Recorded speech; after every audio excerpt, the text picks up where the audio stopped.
ओम नमः शिवाय। कैसे हैं आप सब? आज काफ़ी समय बाद आप सभी के बीच में आ रहा हूँ, क्योंकि परिस्थिति ही ऐसी है।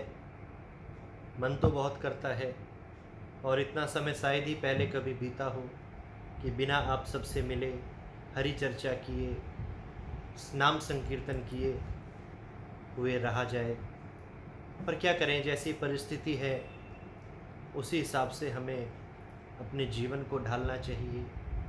यही गुरुदेव के द्वारा दी हुई शिक्षा हमें सिखाती है कि जिस दिशा में हवा चल रही हो उसी ओर हम चलेंगे तो सफ़र जल्दी तय होगा, और अगर विपरीत दिशा में चलने का प्रयास करेंगे तो एक कदम भी नहीं चल पाएंगे। सब लोगों से बात हो रही है, कोई कुछ कह रहा है, कोई कुछ कह रहा है।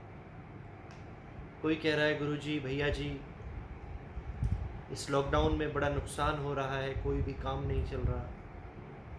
तो दूसरे व्यक्ति से बात हो रही है, वो ये कह रहा है कि जीवन में पहली बार ऐसा अवसर मिला है कि इतना समय अपने बच्चों को मैं दे पा रहा हूँ।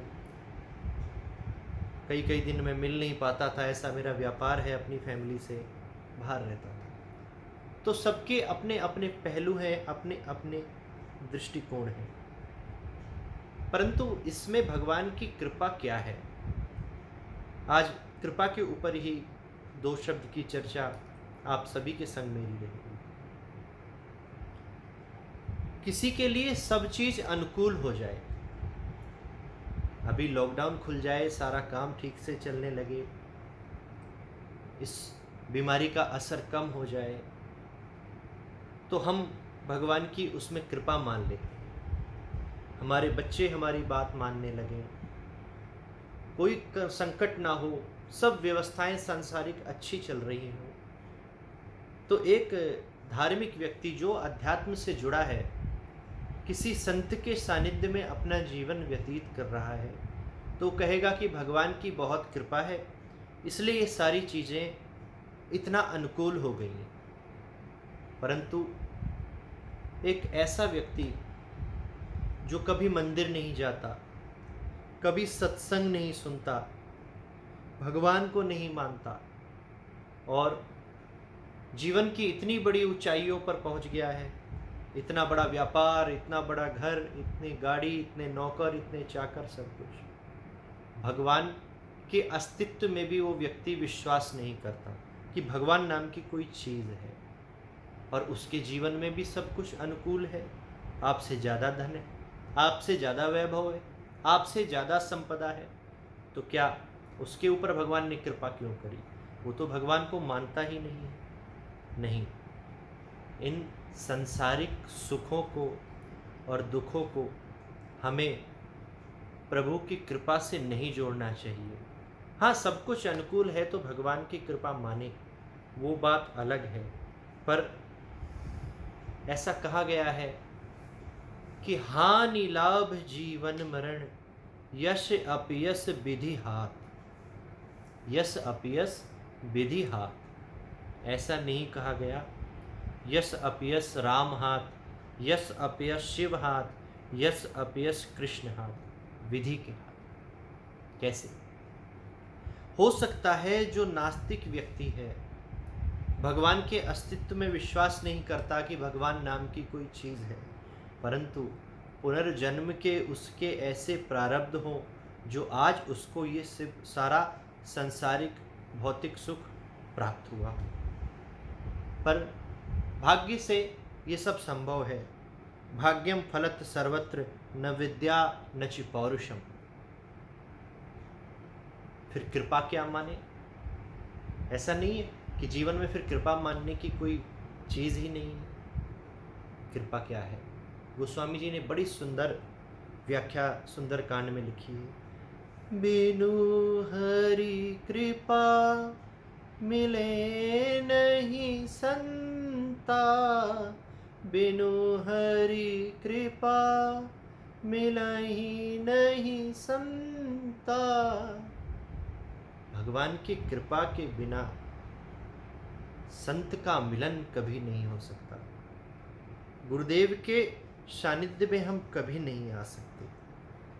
छोटी सी कोई घटना घट जाए, जरा सा व्यापार में नुकसान हो जाए या कोई और बात हो जाए तो हम उसको दुख मान लेते हैं। जरा सा मुनाफा हो जाए तो हम उसको सुख मान लेते हैं। परंतु सत्य हमेशा सत्य रहता है, और सुख और दुख जो है ये हमारी दृष्टि तय करती है कि ये सुख है या दुख है।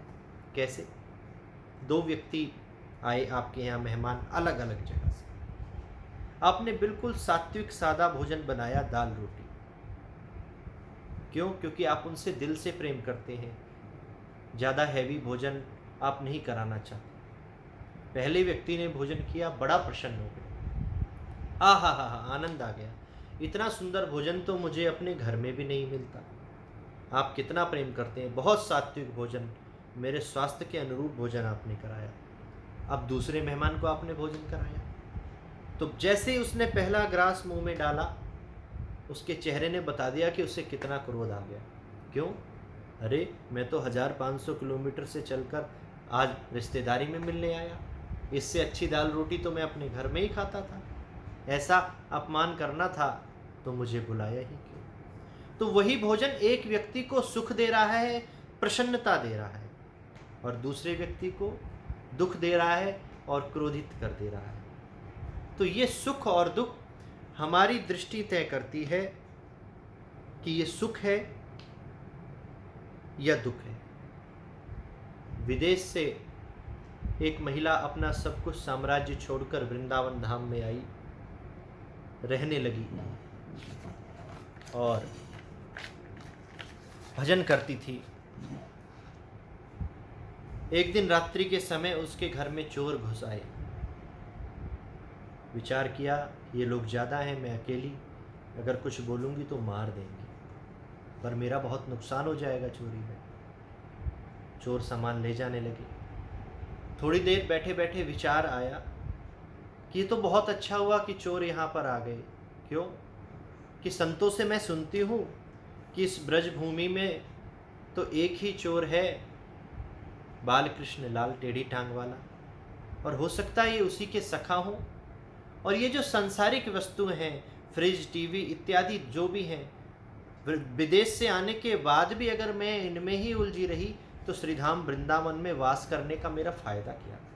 इस बाधा से मुझे मुक्त करने ये लोग आए हैं। चोर सामान ले जाने लगे, टीवी में हाथ लगाने लगी, लो भैया उठा के रखो। ड्राइवर को बुलाया, ड्राइवर आओ गाड़ी में सामान रखो, छोड़ के आओ। फ्रिज ले जाने लगे, रोका, भैया रुक जाओ, परसों आना जब इसको ले जाना। क्यों? क्योंकि ये ख़राब है, कल मैकेनिक आएगा, ठीक करवा के मैं तुम्हें दे दूँगी। चोरों ने सोचा ऐसी कौन सी महिला है जिसके घर का सारा सामान हम चुरा रहे हैं और हमारी मदद कर रही है। चोरों ने सोचा शायद ये सारा ही सामान खराब है, गेट पर ही छोड़कर भाग गए। तो इस चीज़ से हमें ये सीख लेनी चाहिए कि वो चाहती तो उसका सामान चोरी हो रहा था, दुखी हो जाती, पर उसने विवेक से काम लिया। और ये हमारे लिए सुख है या दुख है, ये हमारी दृष्टि तय करती है। तो भजन में, भगवान के संकीर्तन में, नाम में इतनी शक्ति है कि हम कोई निर्णय ले सकते हैं।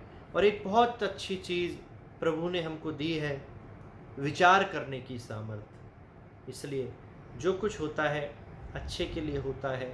और ये लॉकडाउन का जो है एक जीवन में हमें अवसर मिला है, इस अवसर का हम सदुपयोग भी कर सकते हैं और दुरुपयोग भी कर सकते हैं। कैसे आप सदुपयोग करेंगे, कैसे आप दुरुपयोग करेंगे, ये आप स्वयं जानते हैं। कोई भी गलत या अच्छा कार्य अगर हम करते हैं तो हमारे मन को पता होता है हमने अच्छा किया है या बुरा किया है। तो इस लॉकडाउन के समय में समय का ज़्यादा से ज़्यादा सदुपयोग करें, हरि चर्चा करें, अपने इष्ट मित्रों को फ़ोन करें, भगवान की चर्चा करें, गुरुदेव की चर्चा करें, गौओं की चर्चा करें, और अपने मन को इतना निर्मल बनाएं कि पुनः जब परिस्थिति नॉर्मल हो तो आपके एक नए जीवन की शुरुआत हो सके। जल्दी मिलेंगे। बड़ा अच्छा लगा आप सभी से आज संवाद करके। ओम नमः शिवाय।